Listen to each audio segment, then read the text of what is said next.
FOG number 92 is Jason Smith. Jason was born in Brisbane and played his junior football with Souths Woodridge. A member of Paul Vaughton's Neville Nobodies series-winning team of 1995, Jason was one of the few players to have already made his Origin debut, Game 3 of the 94 series.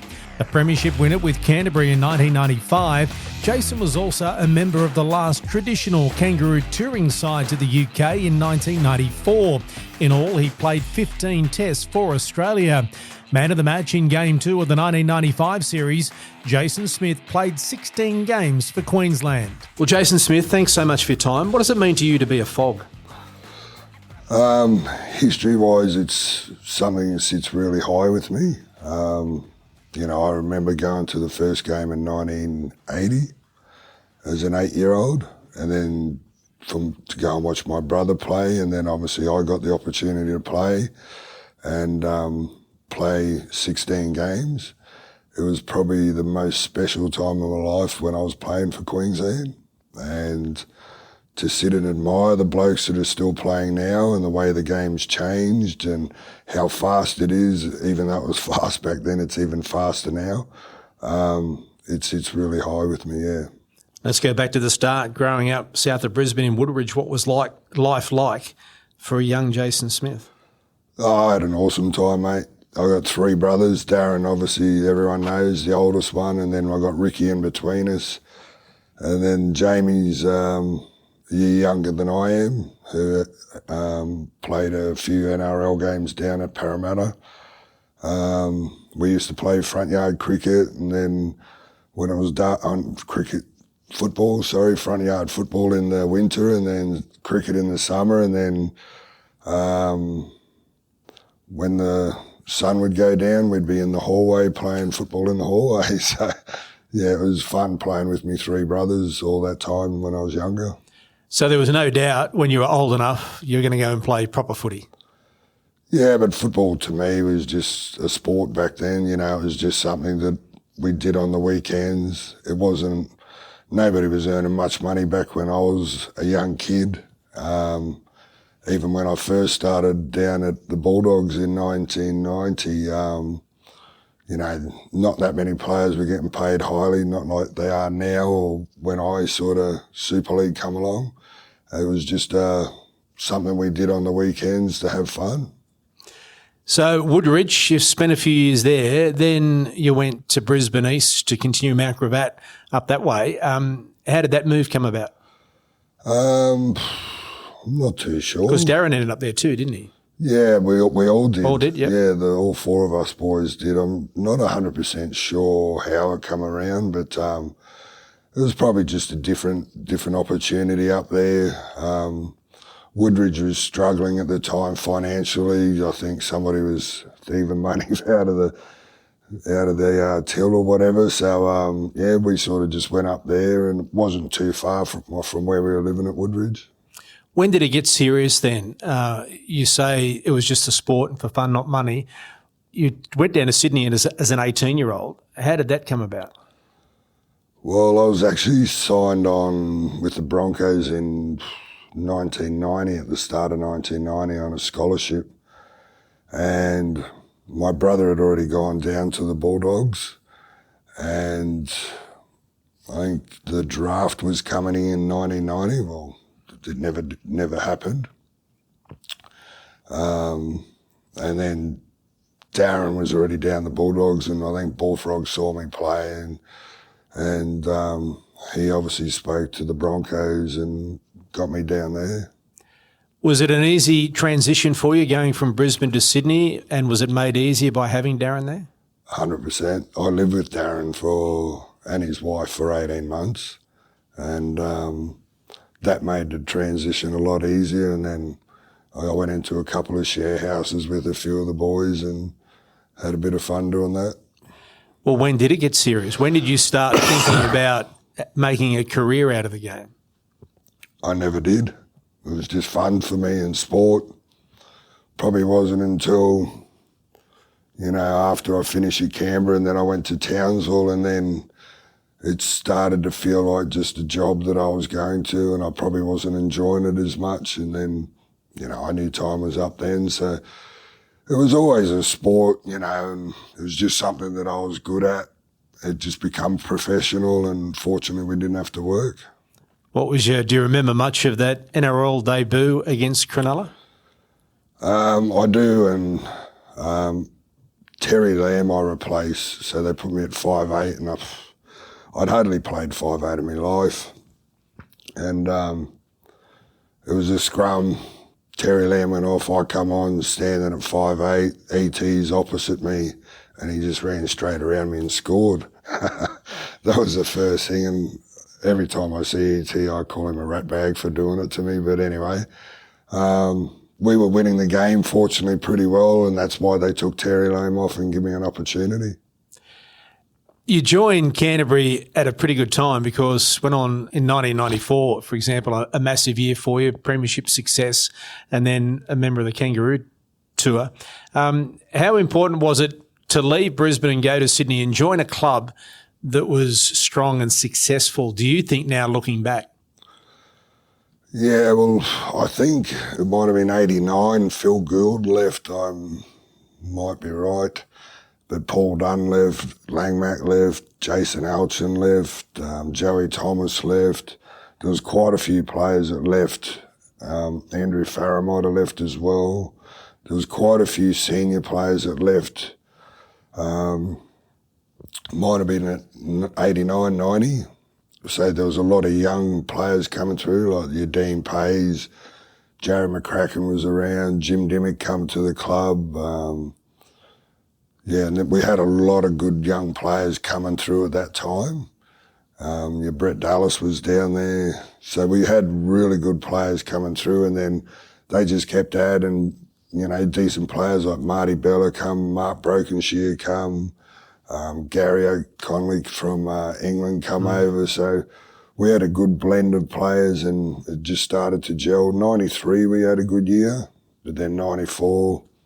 I think we were minor premiers that year, and unfortunately Canberra were too good in the grand final.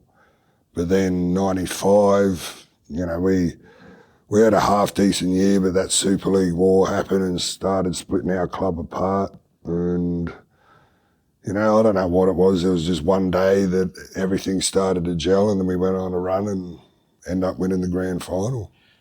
Well, you speak about that Super League. It was such a tumultuous time in the game, and you mentioned Jim Dimmick, a number of the Bulldogs players that ended up leaving Canterbury because Canterbury joined the Super League and you went and played with Parramatta. How difficult a time was that for you being in that situation? Yeah, it was very awkward. Like, we had to go to court about it as well because of the way they signed us. I think the four of us all would have stayed at the Bulldogs if they looked after us.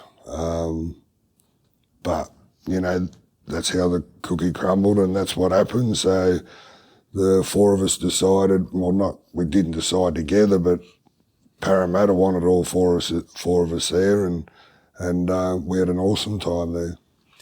94, as I mentioned, with that Kangaroo Tour, but before that is when you made your Origin debut. Did you think that you were a chance of playing Origin? When did it sort of come into your mind that an Origin jersey could be on the cards? Well, I started the year in reserve grade in 94. The first two games I played in reserve grade, and then I think the next two games I come off the bench, and then I finally got a start. I think it might be around 5 or 6 or something, and everything just worked in my favour. I just started playing good footy and everything was working. Must have been really fit at the time, and I was playing really good and getting a few man of the matches and that. And then people started talking about it, and unfortunately I missed out in game 2, but they won game 1, so I couldn't see them changing the side anyway. And then they lost game 2, and then fortunately I got the call to come into game 3. Times have changed, 30 plus years on from that. How did you find out back in 94 that you were an Origin player? I can't remember. I'm pretty sure Bullfrog would have rang me, so he would have found out and then sort of rang me straight away. And I think the next day I sort of had to get to the airport.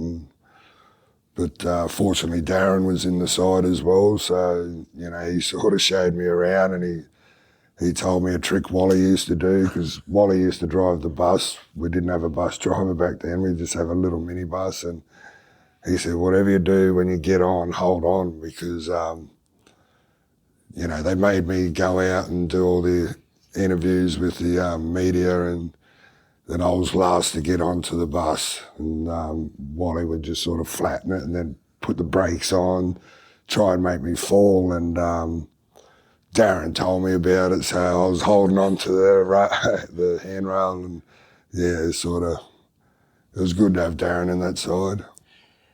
What was your reaction to being told you're going to play for Queensland, a young kid that was there in 1980? Was a mixture of nerves, excitement? You don't come across as someone that would let the occasion get to you, but what was it like for you knowing that I'm going to play State of Origin? Yeah, it was pretty daunting, but in saying that, like, you've got a whole week with the boys, and back in 94, you know, the first 3 days was sort of bonding, so that was pretty awesome to do that with all the boys and get to know them. And back in the day, we used to go to pubs, and we'd just have jugs of FOGS Gold and walk around and fill everyone's beers and just have a chat to them and stuff like that. It was an awesome time doing that. But as far as the game, you know, I sort of didn't worry too much about it until game day. You come across as someone that doesn't focus on the little things or the negatives about it. What are your memories of the game itself and your involvement in it?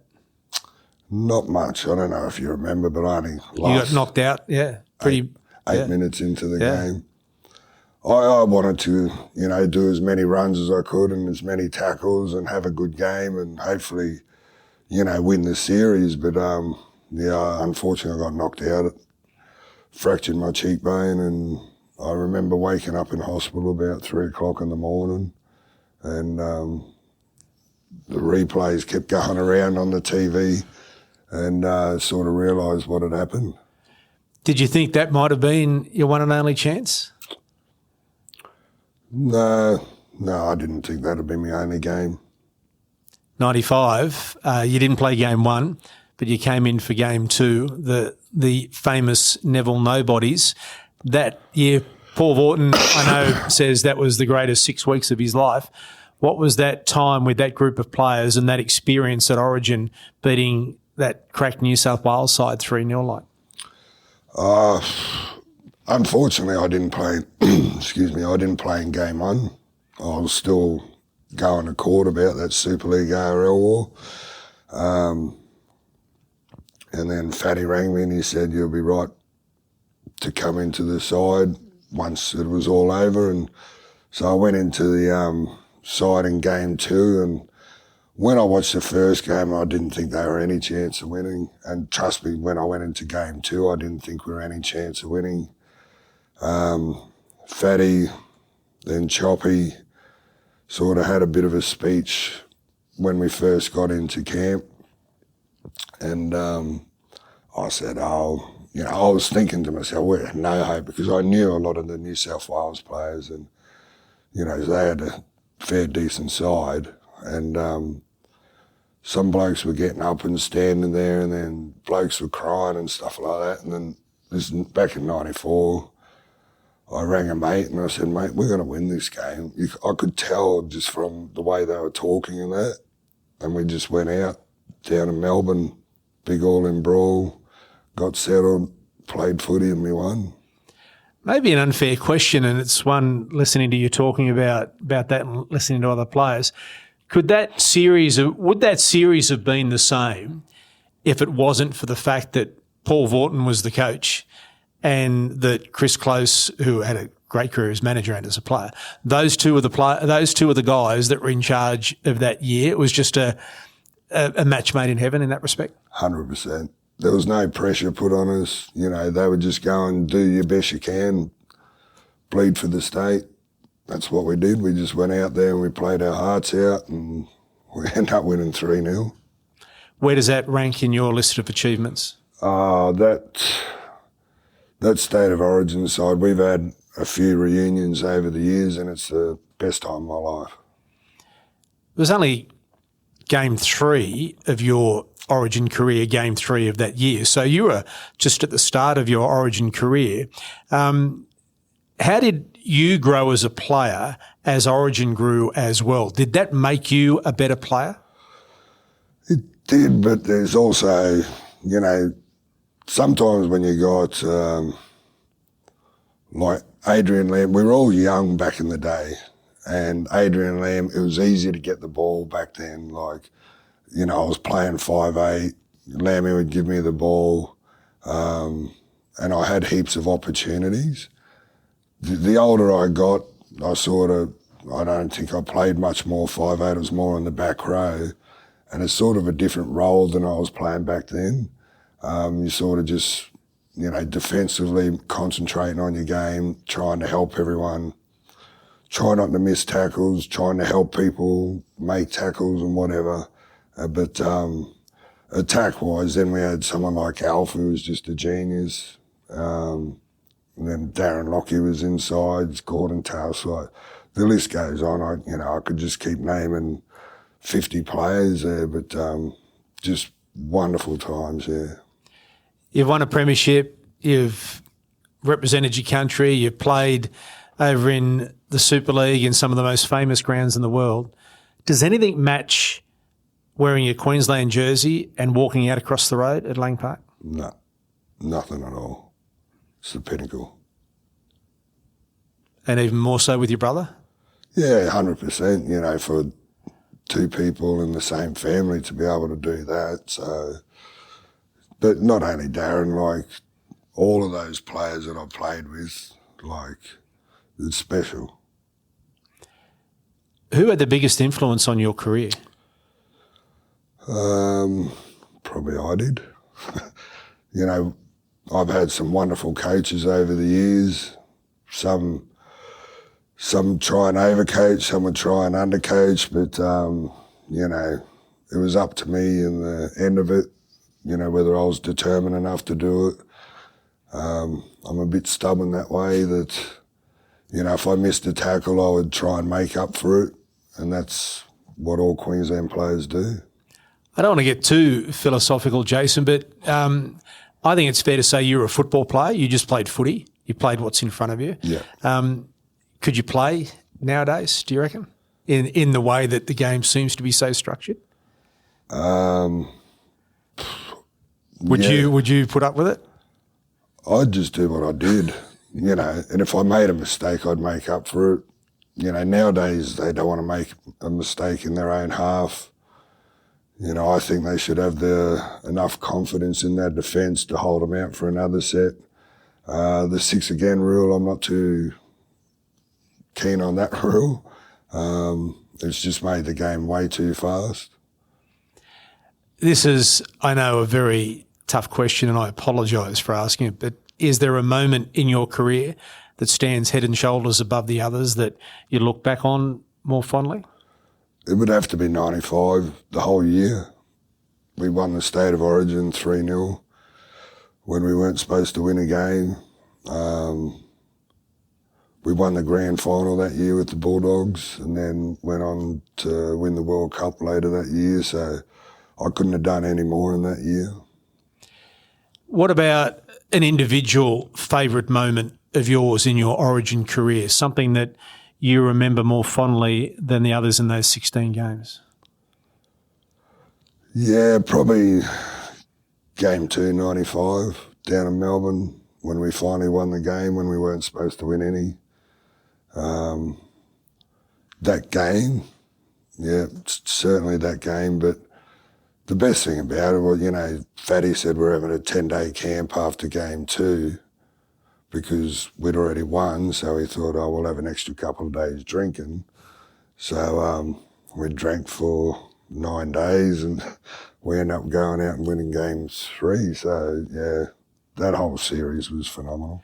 And a few members of your 95 side that have sat in that chair throughout this series have also made mention of game 3 and the reaction of the crowd across the road to celebrate winning, initially the series, but it was so important to win the series 3-0. Your memories of playing game 3 across the road? Yeah, everything worked for us. You know, I remember Mark Haynes saying to Fatty, we've got to try this move. And so Haney sort of showed us a training what he wanted. And, you know, we went straight out there and done it. And Danny Moore cut back in, scored a try off what Haney said we should do. And then from then on, we just couldn't stop scoring. It was a great effort. Are you a reflector? Have you looked back on your career or thought about the road that you have travelled from Woodridge via Belmore and Parramatta, etc., to Hull, and playing 16 Origin games and being on a kangaroo tour and playing 15 tests, etc.? How do you reflect as a young kid joining Woodridge for the first time to where you ended up? No, I don't sort of reflect. I just enjoy it. I just wish I had those legs again where I could run around like I used to. Well, Jason Smith, thank you so much for your time and congratulations on a wonderful career. Cheers, mate. Thanks for watching this episode of the FOGS Queenslander Podcast. If there's a FOG you want to hear from, leave a comment to let us know.